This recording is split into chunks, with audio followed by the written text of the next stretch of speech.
For USA Radio News, I'm Tim Berg. The following is an America Matters media production. The views expressed do not necessarily represent those of the station or its advertisers, although we think they should. But that's the opinion of America Matters Media.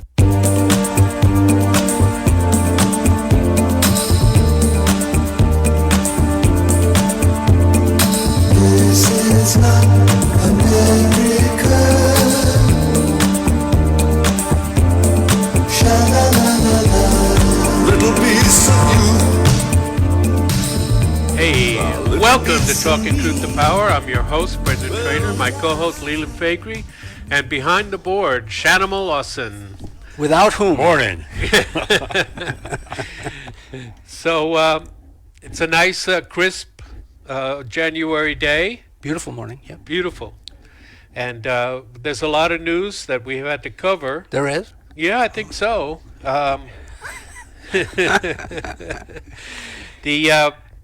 Is it a nascent World War III? Yeah, that's what people are claiming, and some people seem to want it. We'll get into that later in the show. President Vindeman? President Vindeman, yes. And, the West, like Russia likes to call it now, the collective West. Mm-hmm. The collective West is all over the place. Well, he's referring to NATO. Mostly, but he's also culturally...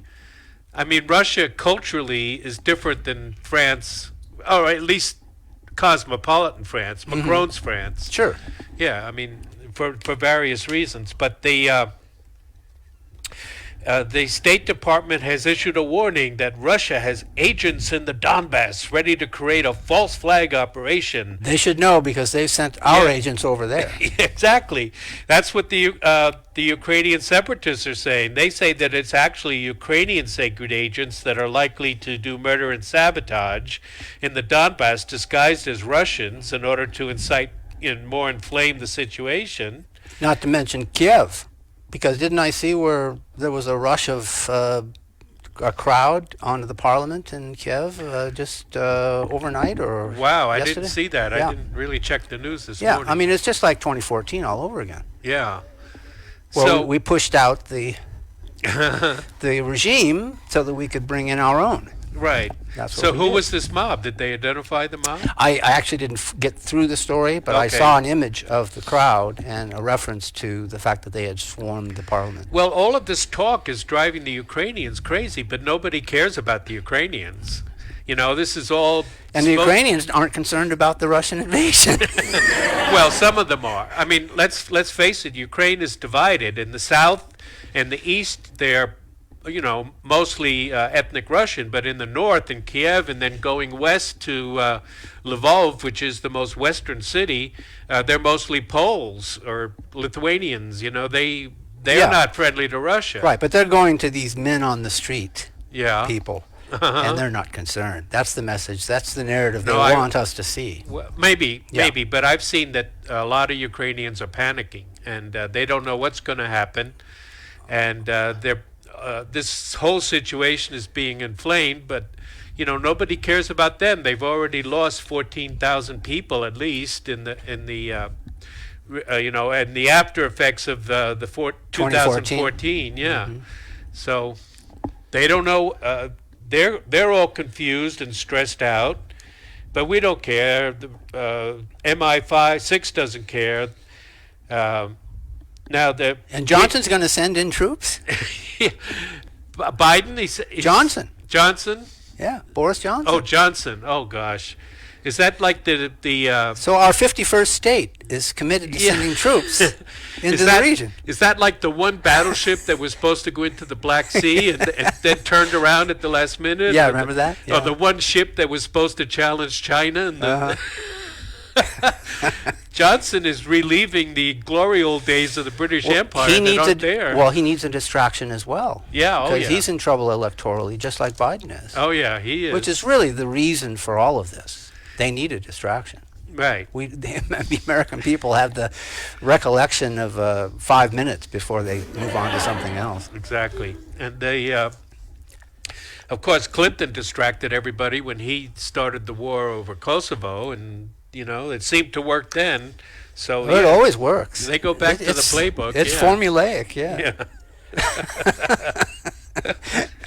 So then Biden, I remember he shocked the Washington elite, but admitting that if there wasn't much we could do if Russia invades the Ukraine, especially if it's a slight Oops. incursion. Yeah, oops. Did I step over your line? Oh.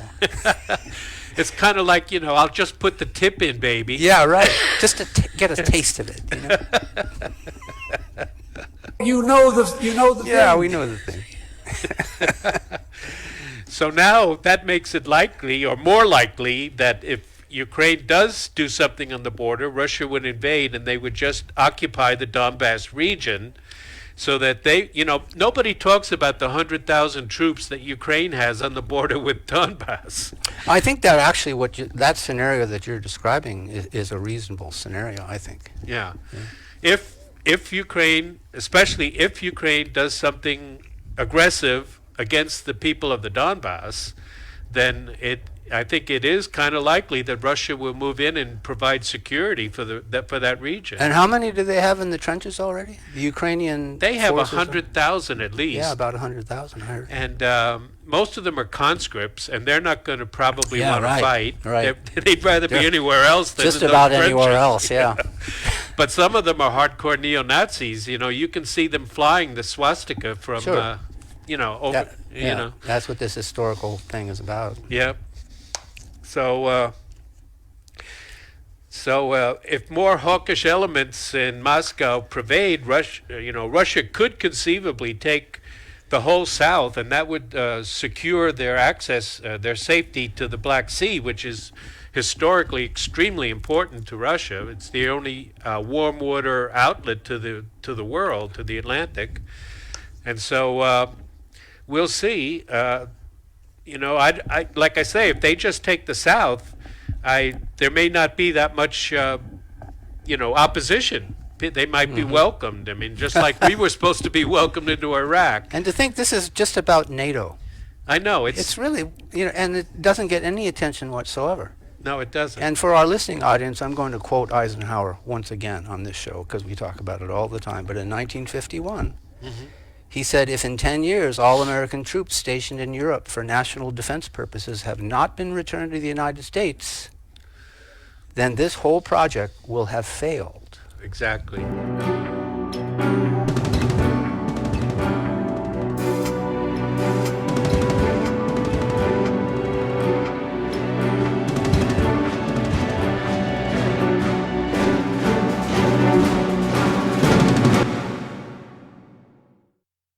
This is America Matters Media on AM 1180 KCKQ, a Lotus broadcast station. the power of radio since 1967.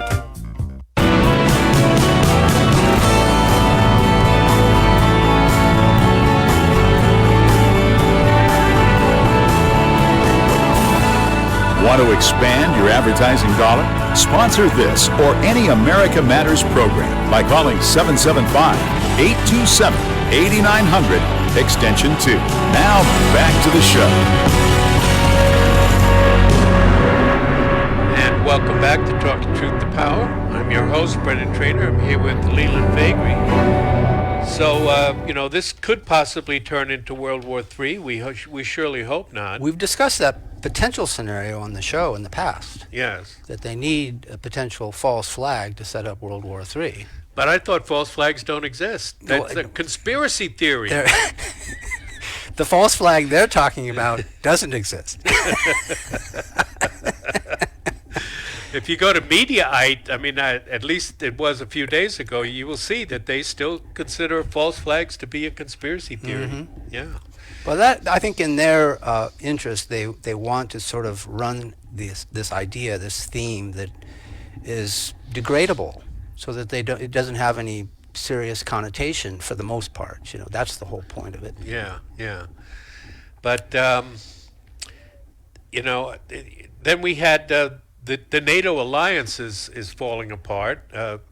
The heroic German admiral or vice admiral. Wait, did you hear that? That was Eisenhower turning in his grave.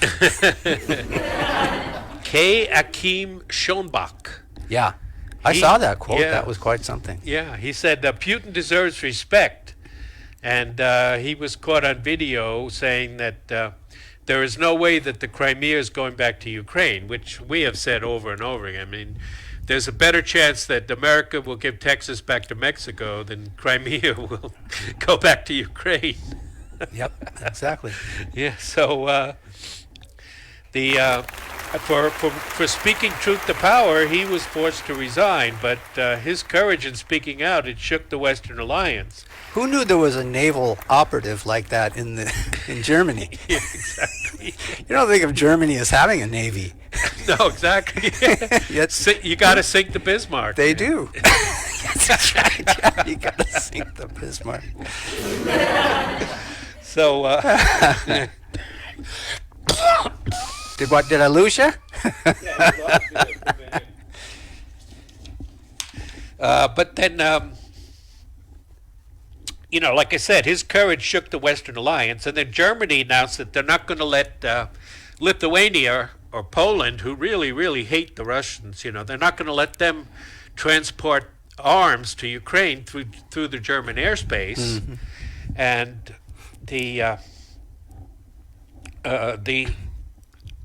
so they're talking tough in public a little bit, but they're really backing off Right. in private. And then Croatia, that little country right across the Adriatic Sea from northern Italy, Huge. yeah, they said they're not going to join in an attack. So the alliance, it's kind of like that scene from the Range War with on the Western anyway, that they're kind of losing their army. Yeah, right. The There's not a lot of particular interest in the maintenance of NATO. I mean, they weren't even paying for their military hardware. I mean, Trump was right. Yeah, absolutely. Trump was right. If you want this to remain, then you pay for it. Exactly. And if Russia can't be that much of a threat if they're not arming themselves against Russia. Yeah. So, welcome to the world, Joe. You having a good time, Joe? I think he is. He stopped for ice cream yesterday. Did you see the press conference with Psaki? I've seen several of them. Which one are you referring Yesterday's, to? I mean. Oh, I don't know. Yesterday, and they asked what he was doing. Because he didn't seem to have anything on his schedule. Nothing that anybody knew about. He doesn't have anything on his schedule today either. So she cited all these plenary meetings he was having, and this and that and the other, and then he suddenly he turns up at an ice cream store. This whole thing is complete bullshit. Yeah, You it ask is. me? We gotta fight it. Yes, we do. I mean, he turns up at an ice cream store like a little kid. I know. Isn't that what it suggests? Comfort food. Yeah. Yes, exactly. So, the U.S. is so far. The U.S. seems to be refusing to consider the red lines. Now, some reports are that we are responding to Russia's security proposals. It's not an ultimatum yet, but it's a serious proposal that they want a response to. And they are, the word is that it's going to be, the U.S. proposal will be secret, which could mean that we're ready to concede some more, although it could mean anything else, actually. I don't have a good feeling about it with No. Blinken in charge. No, not with Blinken in charge. Are we the baddies? You got that right. But, there's really nothing they can do. They can spit and sputter and so on, but the fact is that we're losing the empire, and good riddance. I mean, we've talked about Latin America and how they're coalescing, and if we refuse to consider seriously Russia's proposals for a new security alliance in Europe, there's a lot of things Russia can do besides cut off gas to Europe, which I don't think they would do because they consider the gas pipelines to be a business deal and not political. So I don't think they would do that. But there's a lot of things they could do. I mean, The repatriation of troops. yeah, they could send troops to Latin American countries that are aligned in the ABLA group, like Cuba, Venezuela, Nicaragua, Bolivia. Do you think our failed frail failure understood that when he was speaking with Putin a couple weeks ago? Do you think he got that? It's hard to tell what he remembers from one moment to the next. Or was he thinking about his chocolate-covered ice cream cone? So the best way to get something done, if it holds near and dear to you that you like to be able to. Anyway. I think that's my favorite. He just gave up. Yeah. So anyway. He doesn't have enough time to think. That's the problem. Yeah. Biden needs more time to think. And Biden is he was, a tough guy. Remember he said he's going to take Trump out behind the woodshed and beat him up? Yeah. Uh-huh. But Putin is a judo expert. He really is a judo champion. He won the... Yeah, that's right. I've seen him in his... Yeah, in his outfit. In his attire, yeah. So he's playing jiu-jitsu with us, and we're trying to box, and it's not going well. It's not going well. What am I doing here? Yeah. What is he down now, into the high 20s, realistically, on his favorability? Favorability. And I saw Mark Penn this morning, and he says that, you get below 40 and it's over. Uh-huh. So he's 10% off that plateau. So the only question is, what are they going to do with Kamala? I don't know. I mean, is she now that Breyer has made his decision to step down, that seat is empty. Uh-huh. Would they put her in that position and bring in another vice presidential Do you candidate? really think? Well, I guess They've got the 25th Amendment now. Yeah. And that's an option. They used that under Nixon. And remember how the 25th Amendment came about? It was introduced by Charles Percy, who was a Rockefeller in-law, a member of the Council on Foreign Relations. And it was meant to allow for the Rockefellers to bypass the electoral process. Okay. Because they knew he was never going to be nominated. Right. No chance in hell. Right. So the 25th Amendment allowed him to be president without ever being elected. And guess what? Instead of it working the way they intended, we got Gerald Ford, who was never elected. Right. And we all know what a great president Gerald Ford was. He sat on the investigation for the Kennedy assassination. I know he did. Yeah. So he was very valuable to them. Yes. He never introduced a major piece of legislation in his career in the House. Did you know that? Nothing. He was just there for the socials and the rest of the... Or like Dan Crenshaw admitted, he was there to get ahead. I saw that. Yeah. Not there to serve the people, but he's there to get ahead. That's why I'm happy to plays invoke with Dan style. Crenshaw anytime I see him, because I think he's such a phony. You know, he's right about he's with us on several issues. Yeah. But he strays way off the mark on some very important ones, and and Trump is one of them. And he's in trouble with some of the evangelical Christians because his radio show is very evangelical, and then he goes out and does things that they don't approve of either. So he's another work of art, I know. But anyway, Never thought of him as a work of art. Well, some statues get toppled. Yeah, right. So Biden in the West, they're punching wildly at judo, and they're not landing at the jiu-jitsu champion Putin, and they're not landing very much. They are stuck in tactics like moving troops around or threatening to move missiles around. Well, Putin is thinking strategically. He's way ahead of them. And they really have nothing. They really have no leverage on him. I mean, he's already said they could cut off SWIFT, and then Germany came out and said, no, don't cut off SWIFT. That will destroy the Western banking system as much as it'll destroy Russian banking. So, and then people are saying that Putin is a billionaire and he has billions of dollars in London, but nobody has ever figured out where it is. Well, if anybody has a secret bank account, I'm sure he does have one. But that's the least of our trouble. Right, exactly.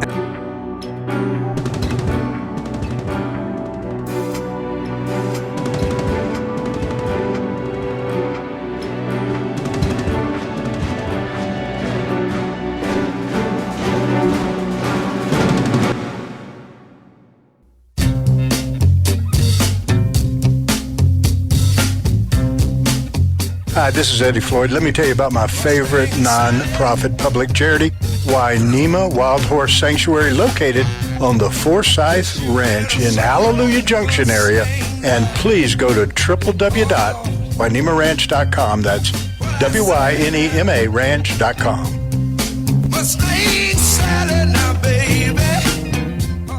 Getting to know you. Let me tell you about America Matters with Eddie Floyd. It comes on every Monday at noon. Don't want you to miss it. That's America Matters with Eddie Floyd.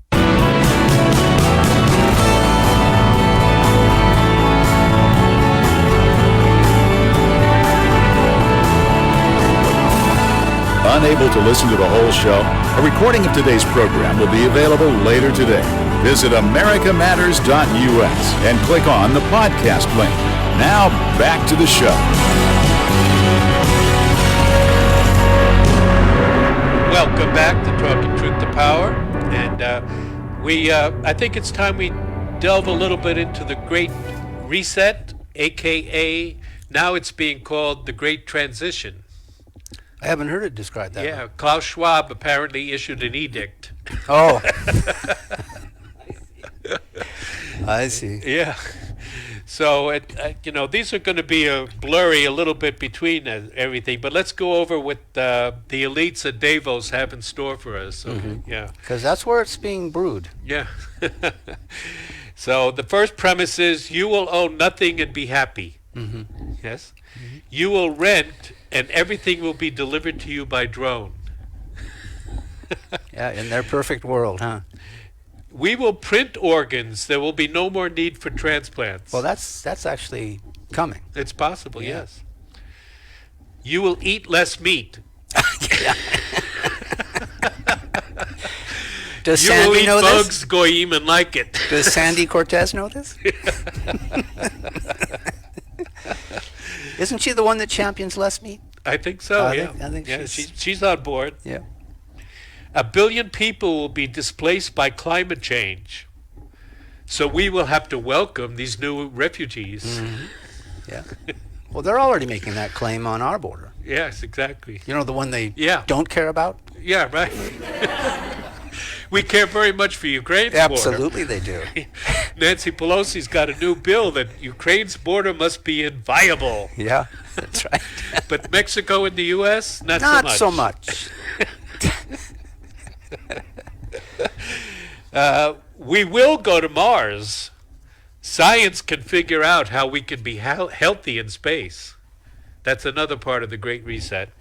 I don't know why they stuck There's Mars a lot in of there. elitist fascination with terrestrial exploration. Extraterrestrial, yeah. For some reason, I don't share it, but all of the big money is right there. Mm-hmm.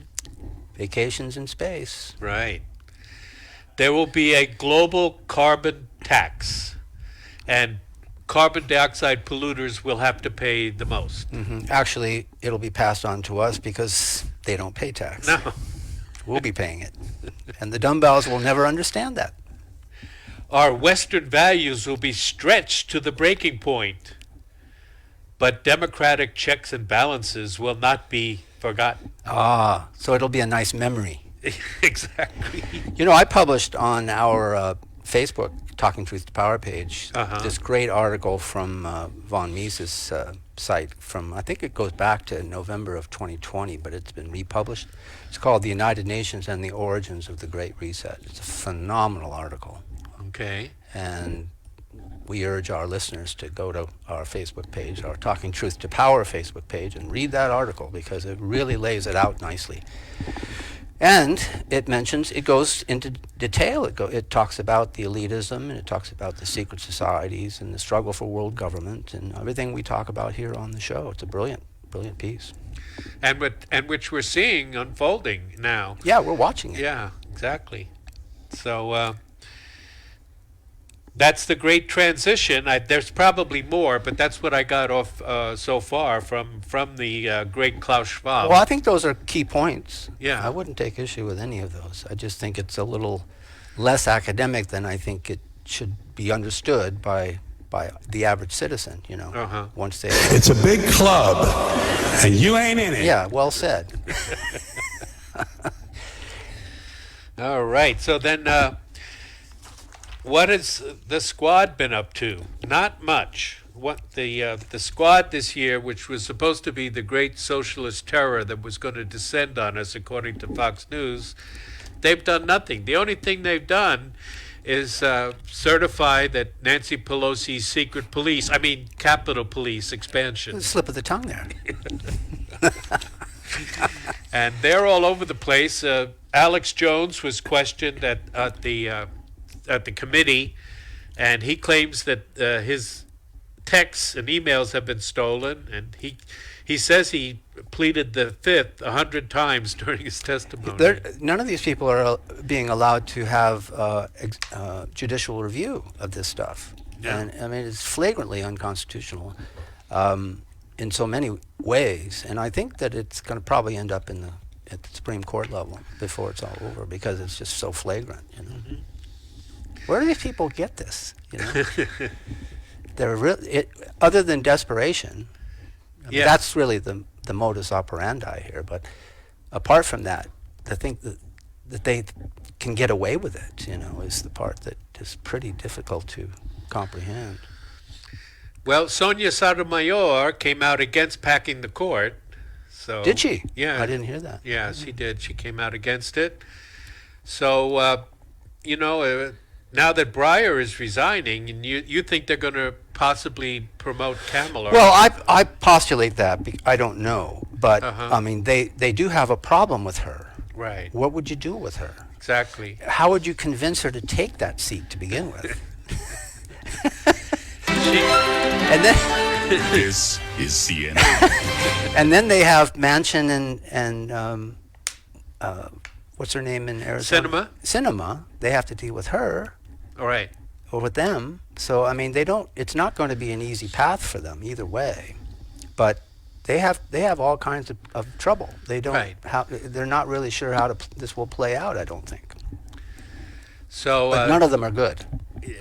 So then, when does he resign? Did the news? I didn't go into it. I just heard it as I left this morning. Actually, I was in my Okay. car on my way up here to do the show when I heard the story. So I don't know, but it does create a vacancy, and it will permit Biden to select someone who's much younger than Breyer. So Right. should that person be much younger than Breyer, then she will, or he will be there a lot longer.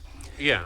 But if he selects somebody, perhaps even someone with color, Mm-hmm. perhaps a woman, you wouldn't be able to touch her. Right. Because, we're all racists now. So her decision making has nothing to do with the issue. It's the fact that has pigment in her skin. Exactly. It'll be another affirmative action. Yeah, because every day is January 6th now. Yeah. Every single day is January 6th. It's like Groundhog Day. Yeah. It keeps coming back. The thing is, that I think the weakest intellectually weakest judge on the bench is probably Elena Kagan. She never really produced any body of work before she was nominated. And now that if they have another affirmative action justice that gets approved by the narrow Senate, then it'll just be another mediocrity on the court. That's as far as I can tell. But we'll have to see who they nominate. Of course. Well, it can't be anybody good. No. Because they're motivated now by desperation and desperation only. So they only have dog-faced pony shoulder. They only have a very limited window here to get all this nonsense through, and so they're at it. They are burning the midnight oil. Well, if he resigns, you don't know when he said he was going to effectively resign, but then this will be a major, distraction for the rest of their agenda. Sure, as well. And they're looking for distraction. Yeah. That's what the whole thing is all. Their plate is full of nothing but distraction. And I don't think that any of this is going to come to benefit them ultimately. It doesn't change the composition of the court. No. It just changes It's just the duration. one liberal for another. Yeah. You think Mitch McConnell will try to delay it until after the election? Well, he did a good job getting rid of Merrick Garland. Merrick yeah. Garland. So, to his credit, that was genius. Imagine if he was on the bench. Yeah. Joe Brandon, I agree. Yeah. If Mitch were here, I'd give him a great big wet kiss for that one. That was a brilliant thing because nobody really understood the extent to which Merrick Garland was uncomfortable with the Constitution. But we can see it now. Oh, yeah. It's very clear. Well, can I say that he happens to be Jewish? Yes, you can say that. And you know what else needs to be probably placed in this portion of the segment here is that Durham received a couple of cell phones yesterday from the Inspector General over at DOJ. Did you see that? No, it's cell phone calls. Remember there were some cell phones that were missing? Oh, okay. And the Inspector General, didn't know where they were or whatever. It looks like the Inspector General is part of the conspiracy, which doesn't surprise me. No. But now Durham has these cell phones. I mean, these cell phones should have been available a couple years ago. Exactly. So they were in the drawer somewhere and just didn't happen to... Yeah.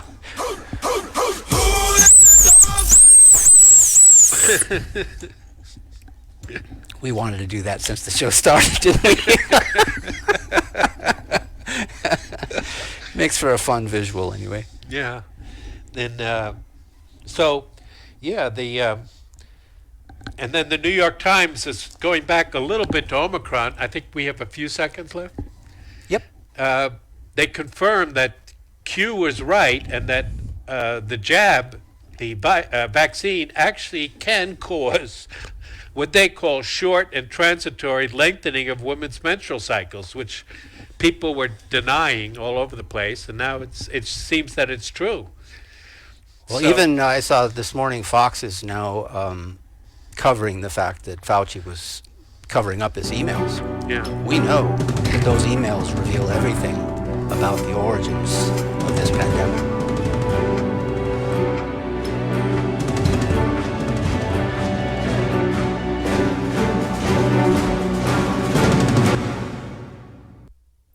This is America Matters Media on AM 1180 KCKQ. A Lotus broadcast station. The power of radio since 1967.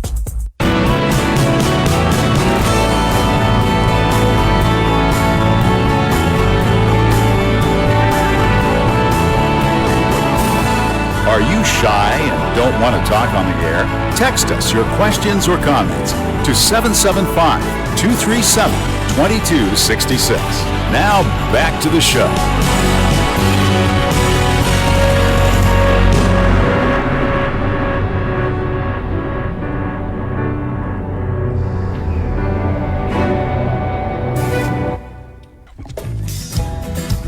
He didn't. It is now.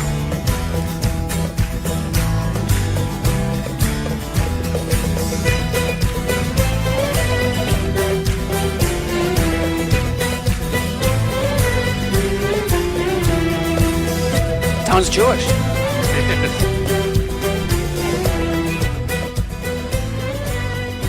Well, once again, it's time for Jews in the News. And of course, we have to give our Anti-Defamation League disclaimer. Yeah. That we recognize that Israel is the only democracy in the Middle East. Because Lebanon's falling apart. We Right. don't, Yeah, there's nothing left of that. And that, they are our greatest ally in the Middle East, and they don't throw gay people off of rooftops. To their credit, they don't do that. No. And we must also remember that each and every time we observe Jews behaving badly, it's always our fault. Yeah. Exactly. Well, there's been a couple of Jewish personalities in the news this week, and the first one is the editor for National Public Radio, Nina Totenberg. Yeah. Yeah, she happens to be Jewish. What are the odds? Yeah. So she caused a big brouhaha this last week when she reported that Supreme Court Justice Neil Gorsuch refused to wear a mask when Chief Justice Roberts asked them, the justices, to wear a mask to accommodate liberal Justice Sonia Sotomayor, who is scared of getting the COVID due to her diabetic condition. And we had mentioned that on our show. Right. Yeah. Yeah. So. But as it turns out. Yeah. Well, you know, the left picked up on that, and they really ganged up on Justice Gorsuch. Mean old Gorsuch. Mean old Gorsuch. Yeah, that's exactly right. She's pummeled Gorsuch several times. She said, except that Justice Roberts asked the justices to mask up, but Gorsuch refused. And so he was just evil. He wants to kill Sotomayor because he refuses to wear a mask. The left just loves these masks, don't they? Yes. It's a symbolism of their power, their control over us. It's really amazing.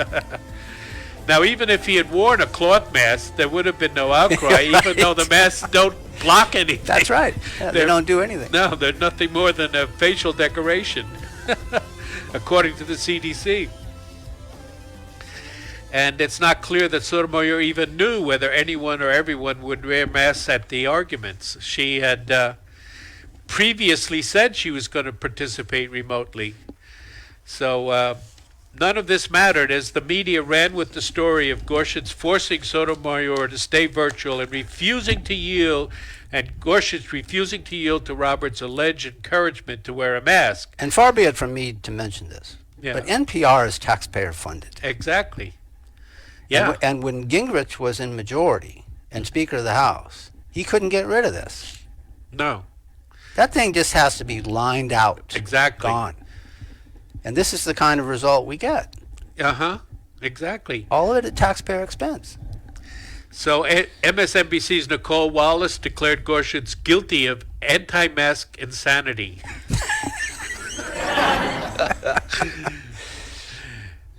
Joy Reid accused Gorsuch of virtually standing Sotomayor up in front of a COVID firing squad for his own enjoyment. Mean old Gorsuch. Joy Reid declared that Gorsuch was risking the life of his colleague and was a rotten co-worker. Now she's going to lose her show, right? Yeah, I think she is. They're going to phase her out. I believe so. Because she couldn't draw flies to that thing. No. And Reid even declared that Gorsuch loves COVID, which makes him the perfect Republican.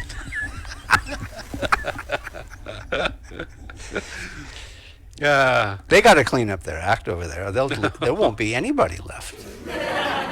What have they got? Half a million watching the show now in the evenings? Something like 500,000 is all. Yeah. In the entire country. Yeah. Yeah, I mean, Joe Rogan draws right. over 11 million for each show. Yeah. I mean, Tucker draws 4 million, and that's the next highest. And if they really wanted commercial success for the entity, which is whose parent, by the way, is AT&T. Oh no, she's on MSNBC, isn't she? Who? Which one? Joy Reid. Yes, she's on MSNBC. I get both of those propaganda channels the same, mixed up. But I mean, if they really wanted commercial success, they'd tap where the money is. They'd go to Rogan. They'd give him a show. They'd give her segment. I mean, they're not interested in money, obviously. No, they're interested in the line, in the thought that they get from their producers who happen to be Jewish. The propaganda. Yeah, propaganda. Former Senator Claire McCaskill said, "What kind of guy does this? I could tell in meeting with him that he thought he was better than anyone else, and more important, smarter." How difficult would that be? How can he be smarter when he doesn't have a Jewish mind?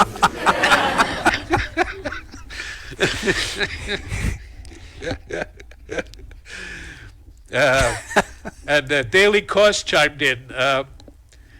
One trait common to every conservative is a sociopathic lack of empathy. Oh, ouch. I know. I mean, Joe Biden is just so empathetic. Yeah. I know. We have to admit that. Well, I know that when I see him with his dog, I can see how nice he is. Yeah. A nice guy. I don't have anything new for you on that, and we'll circle back with you directly. I can circle back. I'll circle back with you. Please do. But then finally, in a very rare rebuttal from the Supreme Court that never does this, Roberts issued a statement that the whole story was false. He never asked any of his colleagues to wear masks on the bench. And previously, the justices did not wear masks during arguments. The joint statement, then Gorsuch and Sotomayor issued a joint statement that the whole controversy was false. But Nina Totenberg refused to back down. Yeah. Yeah. They have no principle. No. Just none. The only principle is that, they are the ones that are always right and smarter than everybody else. Well, but not I mean, Gorsuch. it's just, even when the evidence is against you, I know. Cling to that. Right. And she attacked the NPR ombudsman, who does not seem to be Jewish. She has a name is Kelly. She's an Irish name. And then the people did come to Gorsuch's defense. But the point of it is that when will people? This is bigger than just liberal and conservative divide. This is when these these Ashkenazi Jews have an actual hatred of, especially Gorsuch, who is the most individualistic justice, and he's also the only now white Anglo-Saxon Protestant on the bench, and that is really, they are really the focus of the... The key word there is Protestant. Right. Yeah. Shut up! Then we have another example of the Ashkenazi Jews' hatred of the whites and the power that whites seem to have, and they wanted for themselves, and that was President Vindman. Now, here we have President Vindman. If you remember, we call him that because he's the one that started the whole controversy over then President Trump's phone calls, to Ukraine, because he thought that President Trump was going against, his idea of what American foreign policy should be. Which is the State Department elite, yeah. Exactly. Well, that is what we were trying to do. Trump didn't do a good enough job getting that crowd out of there. Right. He won't make that mistake again. I hope not. No. If we get him back in there, I hope not. And I also hope he doesn't bring Kushner back into power. There's a lot of people that he gave the opportunity to prove themselves, and they proved to be enemies of our agenda. Yeah. So again, it's the hatred of the diaspora Ashkenazi Jews for anything Russian, and especially Christian Russian, traditional Christian Russian, which is what Russia is. And, most of the Congress, most Republicans, in fact, except for a few, refuse to acknowledge that Russia is now a Christian conservative state. That's right. Well, the thing about Joe Biden? I don't think he comes across as an inspirational figure.